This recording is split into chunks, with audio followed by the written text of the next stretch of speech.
మరి చలంగారు తమ రచనలను గురించి ఎలా భావిస్తున్నారు? పూర్వాశ్రమ భావాలకు నేటి భావాలకు తేడాలున్నవా?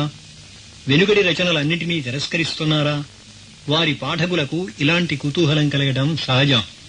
కాని చలంగారు ఎవరు ఎన్ని విధాల ప్రయత్నించినా మౌనం వహించారే కాని సమాధానం చెప్పలేదు. కాని ఇటీవల శ్రీ రజనీకాంతరావు గారు వారిని దర్శించారు. దర్శించడమే కాదు, పాఠకులు ఎంతో కాలం నుంచి అభిలషిస్తున్న ప్రశ్నలకు సమాధానం సంపాదించగలిగారు.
ఇప్పుడు అరుణాచలంలో చలంగారి సమ్ముఖంలో రజనీకాంతరావు గారు.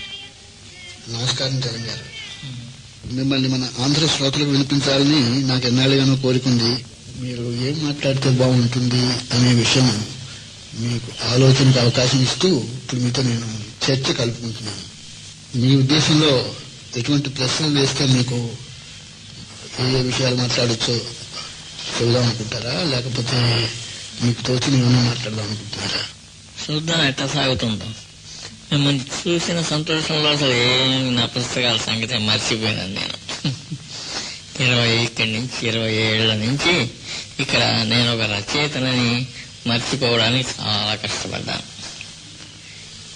ఇప్పుడు నా ఆదర్శం ఏమిటంటే జనం అంటే నేను అనేది గుర్తు రాకుండా పోవాలి. తర్వాత ఒక్కొక్కప్పుడు ఎంత బాధించిందంటే ఈ పుస్తకాల వ్యవహారం, ఈ ఊరు వచ్చినా నా వెంట ఎందుకు వచ్చాడు ఈ చలం, వీళ్ళు ఇక్కడే వదిలేసేసి నేను ఇంకెక్కడ వీళ్ళు లేని స్థలం ఎక్కడ భూమిలో ఉంటే అక్కడికి పోకూడదా అనిపించింది. అంత బాధ పెట్టేశాడు. ఇక్కడికి వచ్చిన వాళ్ళు నన్ను అడుగుతూ ఉంటారు, ఏమని, మీరు ఇక్కడికి వచ్చారు కదా, మీ పాత పుస్తకాల మీద మీ అభిప్రాయం ఏమన్నా మారిందా అని. నేనేమంటానంటే ఇక్కడికి వచ్చి నేను చేసే పని వేరు, అక్కడ చేసిన పని వేరు. అందుకని మీకు ఈ ప్రశ్నకి ఆస్కారం కలిగింది. నేనే మళ్ళీ ఆ పుస్తకాలు ఈనాడు రాయాలనిపిస్తే ఇంకా గట్టిగా, సూటిగా, బలువుగా, బాధించేట్టుగా ఏం మాటలు ఎక్కడ దొరుకుతాయా అని ఇంకా వెతుకుతున్నాను అన్నమాట.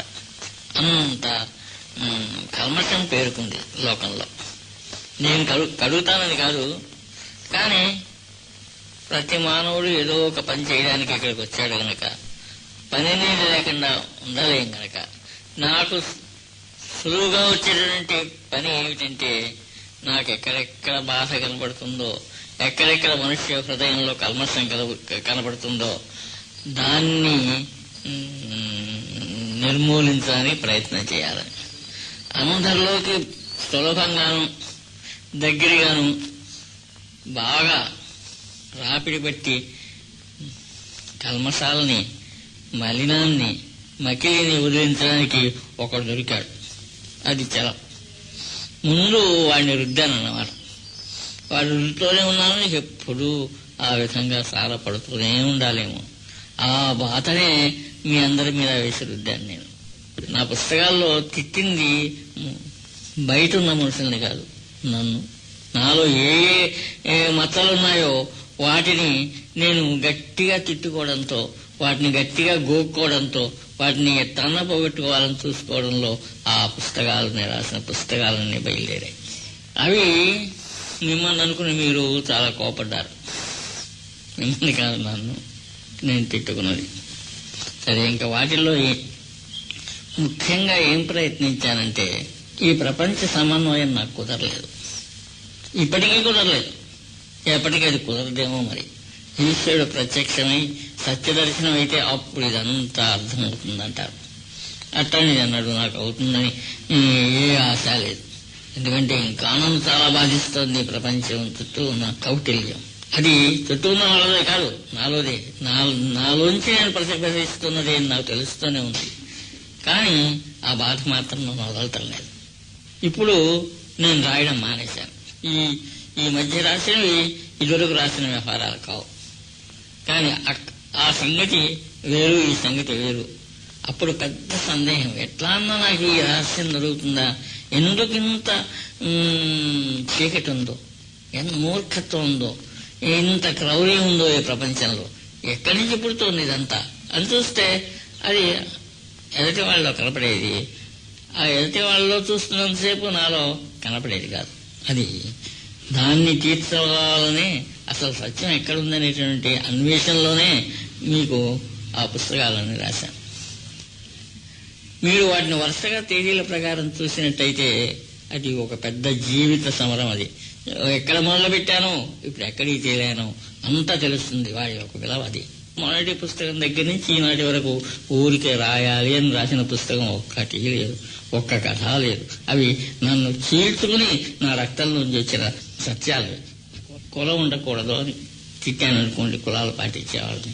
ఆ కులం మీలో ఉన్న కులాన్ని కాదు నేను తిట్టింది, ఇంకా నాలో మిగిలి ఇంకా ఎంత తీసేసుకున్నా తప్పన మనిషిని చూడాలని ఏం కులమో అని నాకు అనిపించిందాక నేను ఆ కులాలను తిట్టడం మాను. అట్లానే ఈ ధనం కూడా అందరూ సమానం కావాలంటే బయట ఉన్న వ్యత్యాసాలతో కాదు మీరు పోట్లాడవలసింది. మీలో ఉన్న వ్యత్యాసం ధనవంతుడికి బీదవాడికి ఉన్న మీ మనస్సులో ఉన్న వ్యత్యాసంతో మీరు పోట్లాడాలి. అంటే వాళ్ళకి అర్థమయ్యేది కాదు నేనేం చెబుతున్నాను. ఈనాటికి అదే చెబుతున్నాను. ఈ సత్యాన్వేషణ ఈనాటి వరకు ఆ విధంగా సాగుతూనే ఉంది. ఇక్కడికి తీసుకొచ్చి నన్ను ఇంకెక్కడికి తీసుకుపోతుందో మరి. ఎందుకు రాయరు, ఎందుకు మీరు నాకు ఇట్లా ఊరుకున్నారో, ఇంత దూరం వచ్చేసారే అంటారు. ఇంత దూరం వచ్చేసేసారు, కానీ దగ్గర ఉన్నప్పుడు అసలు మా ఇంటి వేపు రావడానికి భయంగా ఉండేది మనుషులకి. చాలా కనువిప్పుగాను హృదయం తెరుచుకునే మాట్లాడారు ఇప్పుడు కూడాను. అంటే ఎప్పటిలాగే ఇప్పుడు మన రచయితల్లో అయితేనేమండి, చదువులలో అయితేనేమి కొందరు కొన్ని ఇజములను, అంటే కొన్ని తత్వాలను, ఈ సాహిత్య రచనల్లో కూడా ఉంటాయని, కొన్ని రాజకీయ తత్వాలనండి, వాటిని కొన్ని ఇజములను పట్టుకుని ప్రాకులాడుతూ ఉంటారు.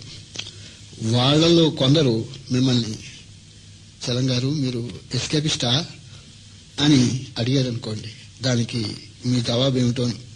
ఎస్కేపిస్ట్ అంటే వాళ్ళనే అడిగాను, నా మాట అన్న వాళ్ళని అర్థం అడిగాను. దేని నుంచి ఎస్కేపిజం? ఈ ప్రపంచం నుంచి ఎస్కేపిజం. మీలో కూర్చుని మీరు పడే బాధలన్నీ పడుతూ, మిమ్మల్ని తిడుతూ, మీరు తిట్టిన వాడికి జవాబులు చెప్పుకుంటూ, నన్ను నేను సమర్థించుకుంటూ, ఈ విధంగా కింద పైన పడుతూ ఉంటే మీకు నేను ఎస్కేపిస్ట్ కింద కనపడదు. ఎస్కేపిస్ట్ అంటే మీరు ఇవన్నీ ఎందుకు చేస్తున్నారంటే మీ ఆత్మల నుంచి మీరు ఎస్కేప్ అవడానికి చేస్తున్నారు. ఇదంతా సత్యం చూడకుండా ఈ రొద రేపుకుని ఈ రొదలో కొట్టుకుంటూ మీరు అరుస్తూ, ఓహో ఎంత ఉపయోగమైన పని లోకానికి మేము చేస్తున్నాము అనుకుంటున్నారు. మీరు ఆలోచించరు. ఎస్కేపిజం అంటే నా దృష్టిలో మిమ్మల్ని నుంచి మీరు తప్పించుకోవడం. కాసేపు 5 నిమిషాలు శాంతంగా కూర్చొని మనం ఏమిటి, ఏం చేస్తున్నాం, ఎక్కడికి పోతున్నామని ఆలోచించే అవకాశం మీకు ఇచ్చుకోరు కదా. ఈ మధ్య ఓ మిత్రుడు రాస్తున్నాడు, మీరు ఇంత ఘోరంగా సమాజము, రాజకీయాలు అన్నీ ఉంటే మీరు ఎందుకు ఏమీ చేయకుండా కూర్చున్నారు? సరే నేను కూర్చున్నాను, సరే మీరేం చేస్తున్నారు? నేను ఇంతవరకు చేసిన తర్వాత పోనీ నేను చేసింది ఏదో ఇంకా చాలా మిగిలిపోయింది అంటున్నారుగా, అది మీరు చేయకూడదు, నన్నే చేయాలంటారు. కొత్త సంగతి ఏముంది చెప్పడానికి? చెప్పిన దాన్ని తలుచుకుని నేను సిగ్గుపడిపోతున్నాను. ఎందుకు చెప్పారు ఇవన్నీ ఎవరికి తెలియనట్టు? ఇంకా చెప్పాల్సింది ఏమిటి ఈ ప్రపంచానికి? ఊరుకోండి, నిశ్చలంగా ఉంటే లోకానికి, మీరు ఎంత తప్పుకుంటే లోకానికి అంత శ్రేయస్సు. నేను పూర్తిగా సిగ్గుపడుతున్నాను ఆ రాతలు రాసిన మనిషిని, ఆ పోట్లాడిన వాడిని, ఆ ద్వేషాలు రేపిన వాడిని. ఎందుకు చేశారు ఇదంతా? మంచిగాని చెడ్డగాని లోకంలో పుట్టినవాడు ప్రతివాడు ఏదో ఒక పని గీత గీసుకునే తన జీవితానికి పుడతాడు. ఆ విధంగానే నా జీవితం ఆ విధంగా వెళ్ళిపోవాల్సి వచ్చింది. అట్లానే రాశారు, అట్లానే బతికారు.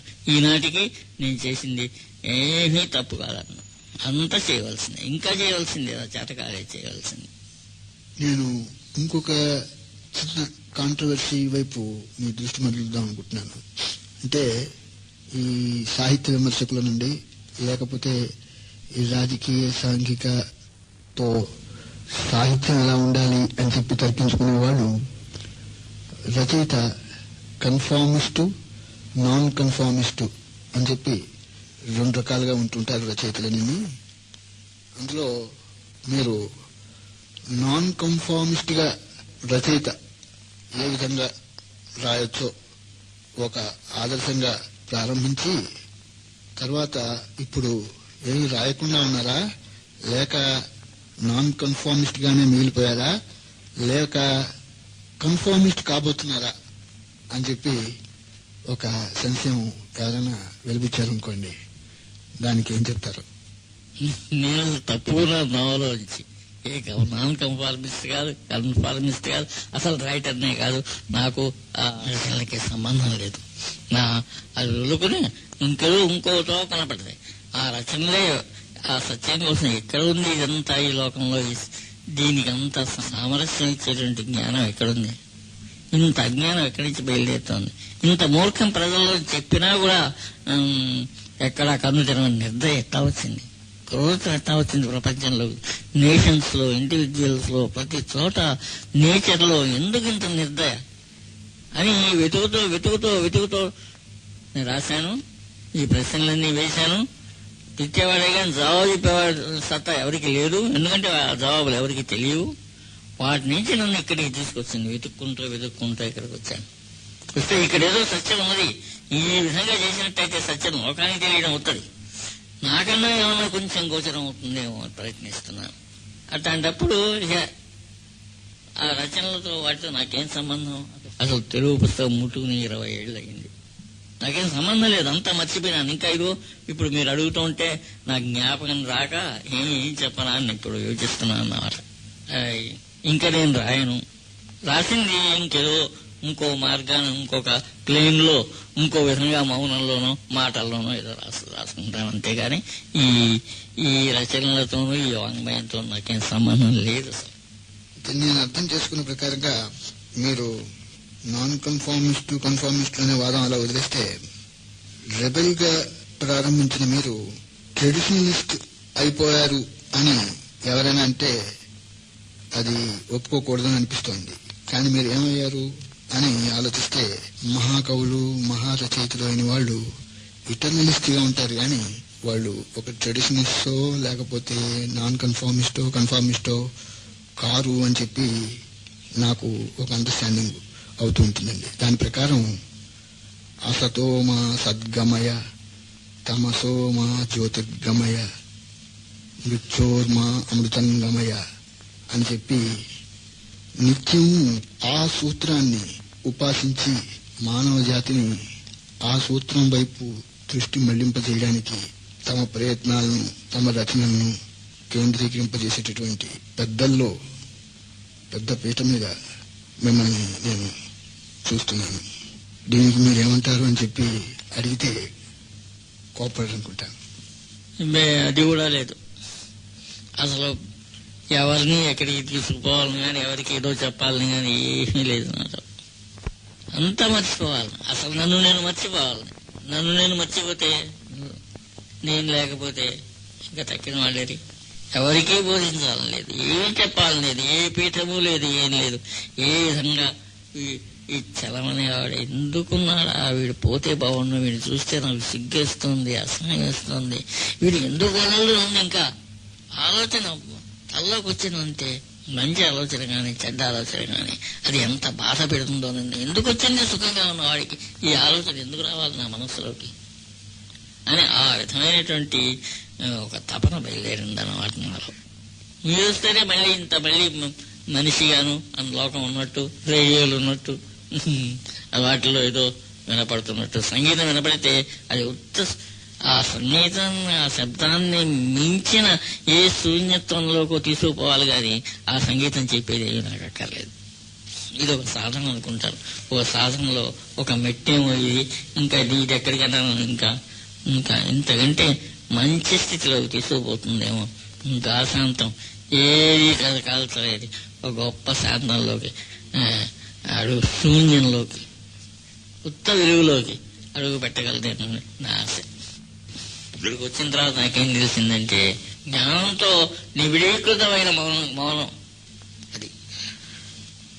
గొప్ప గొప్ప ప్రవక్తలు మాట్లాడకుండా ఊరుకున్నప్పుడు లోకల్లోకి వారి నుంచి వచ్చే మౌనం, అటువంటి మౌనం సంపాదించాలి.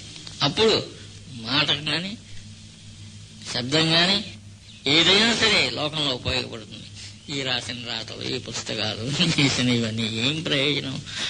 ఇంకా ప్రజలు ఇదే అదా అవి చదివి తిట్టేవాళ్ళు, కొట్టుకునేవాళ్ళు, అవుననేవాళ్ళు, కాదనేవాళ్ళు, ఆ విధంగా జరుగుతూ ఉంటే ఎందుకు రాయడం? ఏం ప్రయోజనం? ఒక్క మాట, ఒక పుస్తకం కదల్చాలి అందరినీ. అటువంటి రాసేటువంటి శక్తి సంపాదించాలి. లేక ఊరిగా వాళ్ళందరితో పడి సముద్రంలో కెరటాల వల్లే కొట్టుకుంటూ ఉండే ఈ ఆరాటం చాలా అసహ్యమైన పని. దాని లోపల నుంచి కొంతమందికి ఏదన్నా దొరికిందా? దొరకని అంతే. అట్లాగా దొరకదు. ఒక్క మాట మనిషిని మార్చేటువంటి శక్తి రావాలి ఏ తపస్సు వలన, అప్పుడు రాయవలసింది. ఎందుకు ఇదంతా కాలి సందేహం అంటే? అటువంటి వాళ్ళు వచ్చారు, భూమికి దిగారు, వాళ్ళు రాశారు, ఏమైపోయినాయి అవన్నీ, వాళ్ళు చెప్పారు, అవన్నీ ఏమైపోయినాయి? ఈ లోకపు అంధకారం ఎంత గొప్పదంటే, సముద్రంలో ఎన్ని కాగడాలు వెలిగించి పారేసిన ఎట్ట ఆరిపోతాయో అట్టా ముంచేసేటువంటి అంధకారం ఈ లోకంలో పేరుకుంది. దాన్ని ఎవడేం చేయగలడు? అందుకని ఏదో చేతనం చేసేయడం, ఇది మన పని కాదని కూడా వదిలేయడం, అదొక్కటే వివేకవంతుడు చేయగలిగినటువంటి పని. ఈ అంధకారమే ఒక దృష్టి ఆలోచిస్తే, మీరు రచనలు ప్రారంభించే రోజుల్లో ఒక పాల సముద్రం లాంటిదని, దాన్ని మీరు చేసిన మథనం, మందర పర్వతంలాగా చేసిన మథనం ద్వారా అమృతం హాలాహలం కూడా పుట్టాయి అంటే అది సరైన ఉపమానం అవుతుందేమో అనుకుంటానండి. ఎందుకంటే మన సంఘంలో కొందరు మీ రచనల వల్ల కొంత విశృంఖలత వచ్చింది అని చెప్పి భయపడిన వాళ్ళు, మొత్తుకున్న వాళ్ళు ఉండుండొచ్చు.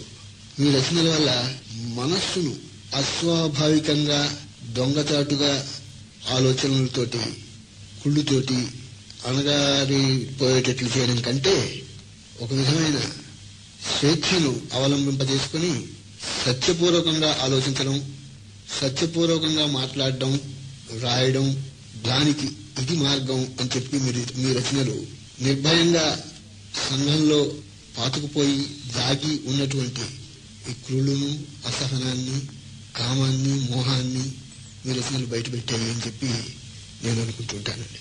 దానికి మీరు ఏమంటారు చలం గారు? మీరు నన్ను ఈ ప్రశ్నలు చాలా లేట్ గా అడుగుతున్నారు. ఇక్కడికి రాకముందు, ఇంకా భగవాన్ కాంటాక్ట్ లేకముందు మీరు గనక ఈ ప్రశ్నలు నన్ను అడిగినట్టయితే చాలా తీవ్రంగా జవాబు చెప్పేవాడిని. వాటిని అసలు క్రియేషన్ ఉందా లేదా, ఆ క్రియేషన్ అనేదే ఒక నీటి మీది నూనె పడితే వచ్చే రంగుల మాదిరిగా ఇదంతా ఏమీ లేదేమో అని నేను ఆలోచించే రోజున మీరు వచ్చి ఆ పాతవన్నీ నిజమైనట్టు నన్ను అడుగుతున్నారు.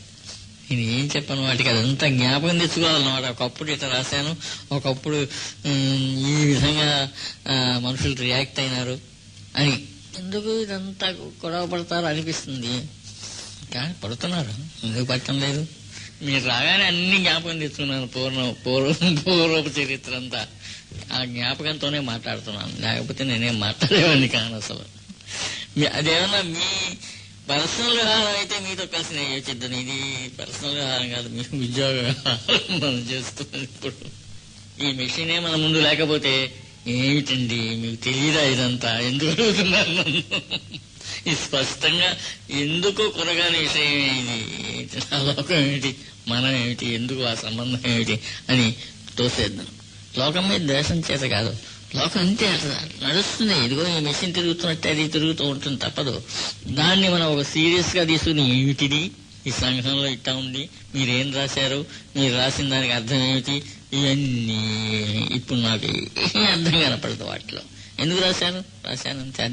అన్ని చేసిన కాకి కూయటంలే అట్టనే నేను కొన్నాళ్ళు కూశాను, చిలక ఎగరటంలే అట్టనే కొన్నాళ్ళు ఎగిరాను.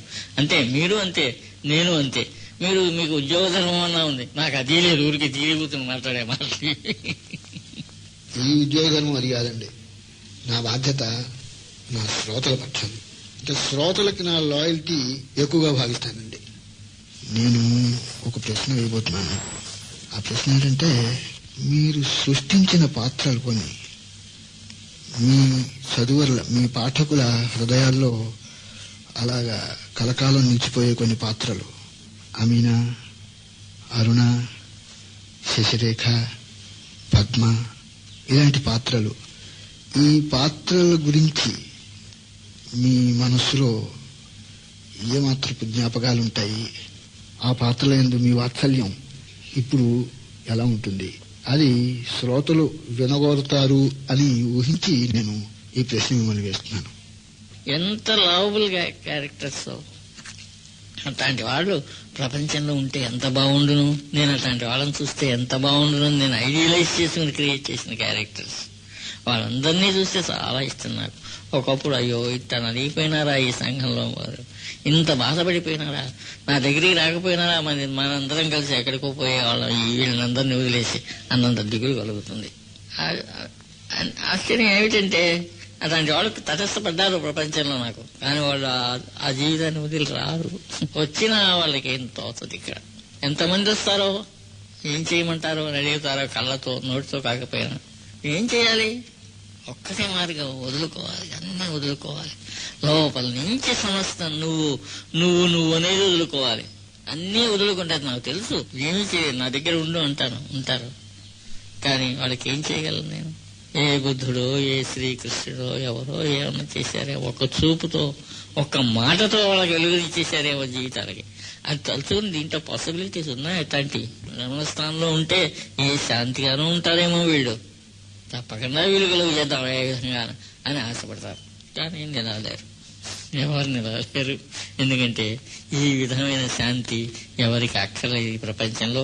కావాలన్న వాళ్ళు కూడా తాత్కాలికంగా కోరతారు, కానీ ఈ కల్లోల ప్రపంచంలో మళ్ళీ దాంట్లోకి వెళ్ళిపోయి ఎంత బాధగా ఉన్నా దాంట్లో పడి కొట్టుకుంటా ఉంటారు, కానీ ఇక్కడ ఉండదలుచుకోరు. ఇంకా చెప్పడానికి ఏం లేదు. అయినా